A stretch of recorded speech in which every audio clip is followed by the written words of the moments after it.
Hello दोस्तों, मैं Aryan Shukla, business adviser and founder online business workshop.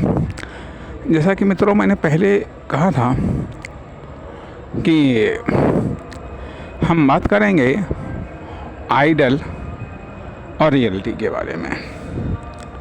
तो इस भाग में आइडल और रियलिटी के बारे में हम बात कर रहे हैं और पार्टिकुलर बिजनेस के संदर्भ में। पार्टिकुलर बिजनेस के संदर्भ में अब आइडल का अर्थ है कि हमारे दिमाग में जो आइडिया आता है, हम एक व्यक्ति हो सकते हैं, दो व्यक्ति हो सकते हैं, दो से अधिक व्यक्ति हो सकते हैं, बहुत सारे व्यक्ति हो सकते हैं जो कि बिजनेस स्टार्ट करना चाहते हैं या जिन्होंने बिजनेस स्टार्ट किया है। अब यह आइडल कंडीशन अनुमान हो सकते हैं, पूर्वानुमान हो सकते हैं, सोसाइटी, मार्केट व आइडिया या प्लान के रिटर्न को लेकर के जो भी हमारे अनुमान हैं, जो हमारी सोच है, जो हमारी कल्पना है, या स्टार्टिंग से पहले भी हो सकती है, कंटिन्यू बिजनेस में भी हो सकती है। कंटिन्यू बिजनेस में भी हो सकती है, अर्थात हम बिजनेस चला रहे हैं, चाहे सेल्स में हो, डिस्ट्रीब्यूशन में हो, मैन्युफैक्चरिंग में हो। हमारे अनुमान या सर्वे या आंकड़े ये सब चीज़ें मान लिया सर्वे या आंकड़े से थोड़ी सी बात हम अलग कर रहे हैं, इनको थोड़ा सा हम अलग कर रहे हैं। बाकी जो भी हम सोचते हैं, कल्पना करते हैं, परिकल्पना करते हैं, खुद के प्रोडक्ट के बारे में, खुद की सर्विसेज के बारे में, या खुद की सेल्स के बारे में, डिस्ट्रीब्यूशन के बारे में, मैन्युफैक्चरिंग के बारे में, ये सब चीज़ें अपने आप में एक आइडल होती हैं। आइडल बिफोर कंडीशन हो सकती है, स्टार्टिंग के बाद में हो सकती है, कंटिन्यू बिजनेस चल रहा है तब हो सकती है, या फिर कॉमर्शियल लाइफ में हो सकती है आइडल कंडीशंस। दूसरी चीज़ होती है रियलिटी। हमारी आइडल कंडीशंस कुछ और होती है और रियलिटी कंडीशन कुछ और होती है। आइडल कंडीशन में प्रॉब्लम का हम कम कैलकुलेशन करते हैं, कम अनुमान लगाते हैं, दिक्कतों का हम कम अनुमान लगाते हैं, क्योंकि यदि हम जितना अधिक दिक्कतों का हम अनुमान लगाएंगे उतना ही हमारा वर्किंग प्रेशर कम हो जाएगा।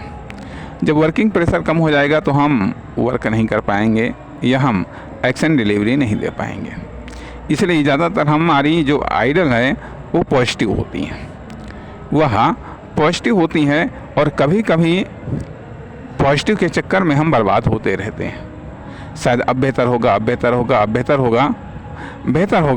तो इस चक्कर में कभी कभी हम बर्बाद होते रहते हैं। ठीक है। दूसरी चीज़ जो रियलिटी है, रियलिटी औसत से बनती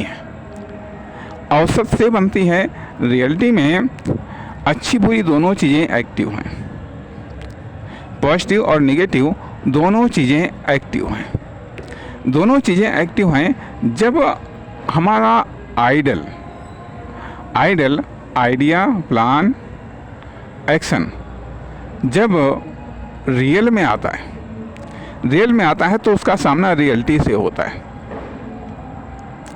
रियलिटी बदलती रहती है, कभी पॉजिटिव बदलती है तो कभी नेगेटिव बदलती है, कभी सकारात्मक होती है, कभी नकारात्मक होती है, कभी आक्रामक होती है, कभी सहयोगात्मक होती है। अर्थात रियलिटी के विभिन्न रूप दिखाई देते हैं, विभिन्न रूप हमें देखने को मिलते हैं जब हम यथार्थ में आते हैं। जैसे ज़िंदगी के तमाम सारे रूप दिखाई देते हैं, हर एक ज़िंदगी के अपना एक अलग रूप होता है। वैसे ही होता है कि जब हम कॉमर्शियल लाइफ में आते हैं तो रियलिटी भी तमाम प्रकार की दिखाई देती है। तो अर्थात देखा ये जाए कि जो लर्निंग है या कोचिंग है या ट्रेनिंग है, ये सब आइडल और रियलिटी की कहानी सिद्धांत कहते रहते हैं, गढ़ते रहते हैं, बताते रहते हैं। कहने का अर्थ यह बनता है कि आइडल और रियलिटी दो अलग अलग चीज़ें हैं। रियलिटी हमारा टारगेट है। अब एक तरफ तो अब आइडल और रियलिटी में जितना अधिक डिफरेंस होगा, स्वाभाविक बात है स्ट्रगल उतना ही ज़्यादा होगा। अब रियलिटी का अनुमान या रियलिटी का आकलन विभिन्न प्रकार से किया जाता है। रिसर्च के द्वारा, सर्वे के द्वारा, विभिन्न प्रकार के आंकड़े या इंफॉर्मेशन के द्वारा रियलिटी का अनुमान लगाने का प्रयास किया जाता है।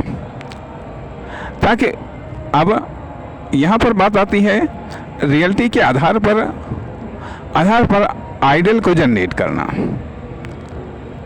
रियलिटी के आधार पर आइडल में आइडिया, प्लान, एक्शन, तीन चीज़ें शामिल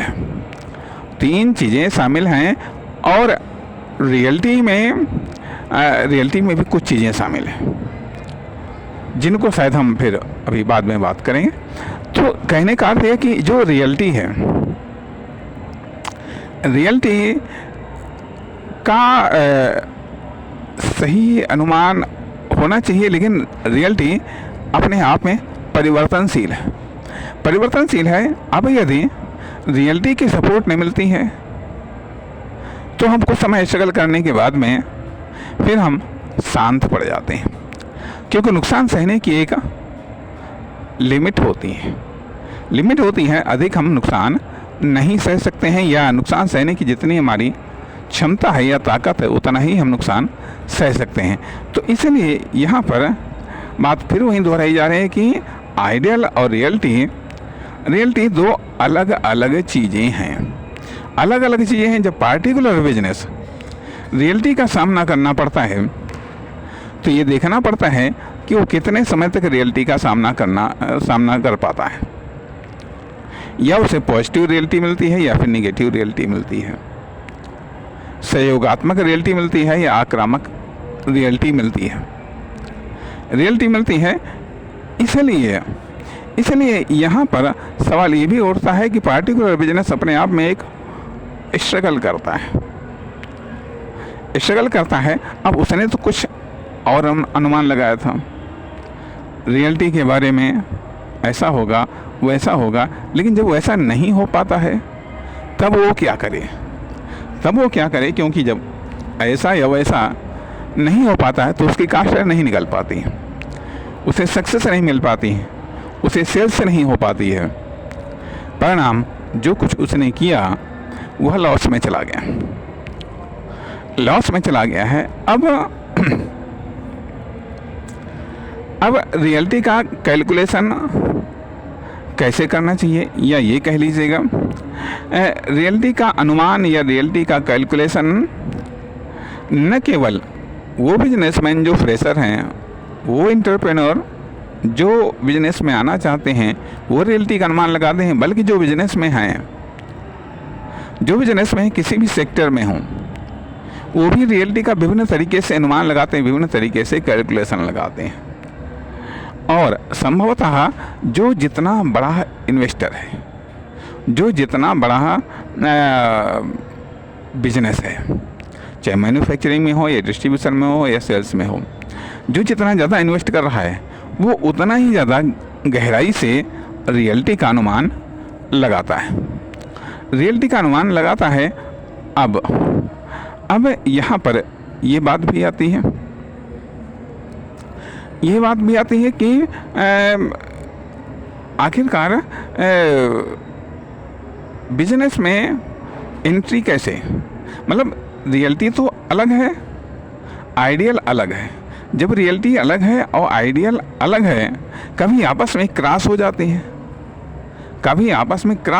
हैं, या कभी चूँकि रियलिटी बदलती रहती है, हम यदि उस हिसाब से नहीं बदल पाते हैं, हम उस हिसाब से यदि नहीं बदल पाते हैं अपने बिजनेस को, अपनी प्रोडक्ट या सर्विसेज को, तो परिणाम हमें जो परिणाम प्राप्त हो रहे हैं वो बदल जाते हैं। अब उनके कारण हमारे प्रॉफिट, सेल्स, इनकम की कंडीशन बदल जाती हैं।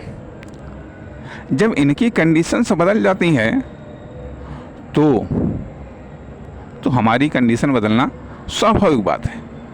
कारण कि बिजनेस वो चीज़ है कि जिसमें एक तरफ झोंकते रहोगे तो आग जलती रहेगी, अर्थात झोंकते रहोगे तो आग जलती रहेगी, या बिजली या पावर सप्लाई देते रहोगे तो गर्मी बनी रहेगी।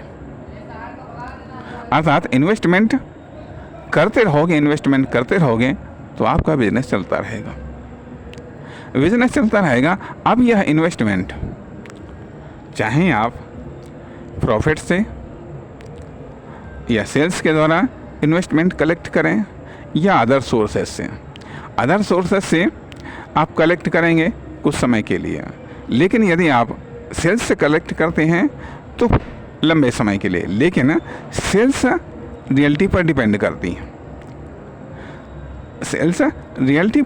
करती है। अब यहाँ पर एक बात और आती है कि आपका आइडल और आपकी रियल्टी, और जो अदर्स हैं, अदर्स का आइडल, अदर्स की रियल्टी। अब 4 चीज़ें शामिल हो गई, आपका आइडल और आपकी रियल्टी, और अदर्स का आइडल और अदर्स की रियल्टी, दोनों में कंपेयर करिएगा, दोनों में डिफरेंस को कैलकुलेट करिएगा। आपकी रियल्टी और आपके आइडल में कितना डिफरेंस है, दूसरे की आइडल और दूसरे की रियल्टी में कितना डिफरेंस है। क्योंकि प्रारंभ में बिहेवियर या एक्सचेंज या एक्टिविटी आइडल से स्टार्ट होती है, लेकिन समाप्त या कंप्लीट रियल्टी पर होती है। स्टार्टिंग आइडल से होती है, एक्टिविटी की या एक्शन की स्टार्टिंग आइडल से होती है, लेकिन उसकी पूर्णता रियल्टी पर होती है। अब एक बात ये भी आती है कि आपका आइडियल और आपकी रियलिटी, दूसरे का आइडियल, दूसरे की रियलिटी। अब आइडियल में प्रिंसिपल, थ्योरी, विश्वास, इंफॉर्मेशन, डाटा, ये सब चीज़ें शामिल होती हैं। रियलिटी में प्रतिक्रिया शामिल होती है या वास्तविक कंडीशंस। क्योंकि अब मान लिया अभी यदि बिजनेस के बारे में ये आइडिया आ सकता है कि हम लाखों कमाएंगे, हम करोड़ों कमाएंगे, या यह बिजनेस हम करेंगे तो इससे हम इतना कमा सकते हैं। ये आइडिया हो सकता है, लेकिन उसके लिए आपकी रियलिटी क्या है, आपकी रियल कंडीशंस क्या है, आपकी रियल पोजीशन क्या है, आपके आसपास की रियल पोजीशंस क्या है। रियल पोजीशन अर्थात रियलिटी अपने आप में साधन है और आइडल उन साधनों को इस्तेमाल करने की कैपेसिटी है। उसी प्रकार से अदर्स की रियलिटी अपने आप में साधन है, आइडल उन साधनों को इस्तेमाल करने की कैपेसिटी है। अब इनमें बिहेवियर होता है, कभी टकराहट होती है, कभी फाइट होती है, कभी सहयोग होता है, कभी एक दूसरे की स्वार्थ सिद्धि होती है। इसलिए रियलिटी और आइडल, खुद की रियलिटी खुद का आइडल और दूसरे की रियलिटी दूसरे का आइडल अपने आप में घुला मिला होता है, अपने आप में मिला होता है, मिक्स होता है जिसके कारण सही ढंग से अनुमान नहीं लग पाते हैं। अब ये जो पार्टिकुलर बिजनेस के संदर्भ में न केवल स्टार्टिंग टाइम में बल्कि आदर्श टाइम में भी यह सोचना पड़ता है, देखना पड़ता है कि अब इस बिजनेस की या इस यूनिट की आइडल पोजीशन और रियल पोजीशन क्या है, और इसके आधार पर क्योंकि हम खुद ड्राइवर होते हैं बिजनेस के ड्राइवर होते हैं, तो ड्राइवर का कार्य न केवल गाड़ी को देखभाल करना बल्कि रास्ते को भी देखभाल करना, साथ ही साथ मंजिल को भी ध्यान में रखना। मंजिल, रास्ता और गाड़ी तीनों चीज़ों को ध्यान में रखता है, तब वो संचालन करता है। उसी प्रकार से बिजनेसमैन जो एंटरप्रेन्योर है वो भी बिजनेस की रियलिटी, उनके संचालन का तरीका और जो रास्ता है अर्थात अदर्स की रियलिटी और आइडल मंजिल, उसको भी ध्यान में रखते हुए तब कुशलतापूर्वक अपने बिजनेस का वह संचालन करता है। इसलिए आइडल और रियलिटी का सही कैलकुलेशन करना बिजनेस के लिए फ़ायदेमंद होता है, और यह हर समय करते रहना चाहिए ताकि रियलिटी के परिवर्तनों के आधार पर हम अपने बिजनेस या अपनी प्रोडक्ट या सर्विसेज को हम एडजस्ट कर सकें। नमस्कार, धन्यवाद।